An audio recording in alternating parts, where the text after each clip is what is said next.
এমনিভাবে একটা না একটা বিড়ম্বনার ভেতরে যে অবশেষে জড়িয়ে পড়বে, আমি তখনই সন্দেহ করেছিলাম। মহিম এবার একটুখানি হাসিয়া কহিল, তা যেন করেছিলে, কিন্তু আমি তো তা করি নাই যে আমার যাওয়ার মধ্যে কপটতা ছিল। কিন্তু একটা কথা জিজ্ঞাসা করি সুরেশ, তুমি তো নিজে ভগবান পর্যন্ত মানো না, যে হিন্দুর ঠাকুর দেবতা মানবে? আমি ব্রাহ্মের মন্দিরেই যাই আর হিন্দুর মন্দিরেই যাই, তাতে তোমার কি আসে যায়? সুরেশ দৃপ্তস্বরে কহিল, যা নেই তা আমি মানি নে। ভগবান নেই, ঠাকুর দেবতা মিছে কথা, কিন্তু যা আছে তাদের তো অস্বীকার করি নে।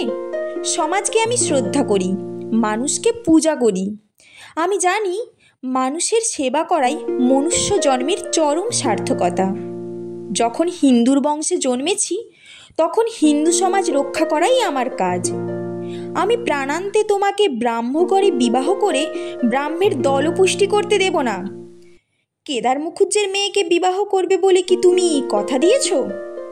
না, কথা যাকে বলে তা এখনো দিইনি। দাওনি তো?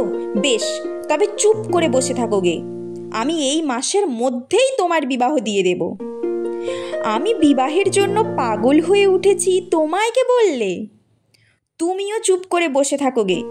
আর কোথাও বিবাহ করা আমার পক্ষে অসম্ভব। কেন অসম্ভব? কি করেছ? এই স্ত্রীলোকটাকে ভালোবেসেছ? আশ্চর্য নয়, কিন্তু এই ভদ্রমহিলার সম্বন্ধে সম্ভ্রমের সঙ্গে কথা বলো সুরেশ। সম্ভ্রমের সঙ্গে কথা বলতে আমি জানি, আমাকে শেখাতে হবে না। আমি সেই সম্ভ্রান্ত মহিলাটির বয়স কত জিজ্ঞাসা করতে পারি কি? জানি না। জানো না? 20, 25, 30, 40 কিংবা আরও বেশি? কিছুই জানো না? না। তোমার চেয়ে ছোট না বড় তাও বোধ করি জানো না? না। যখন তোমাকে ফাঁদে ফেলেছেন তখন নিতান্ত কচি হবেন না? অনুমান করা বোধ করি অসঙ্গত নয়। কি বলো?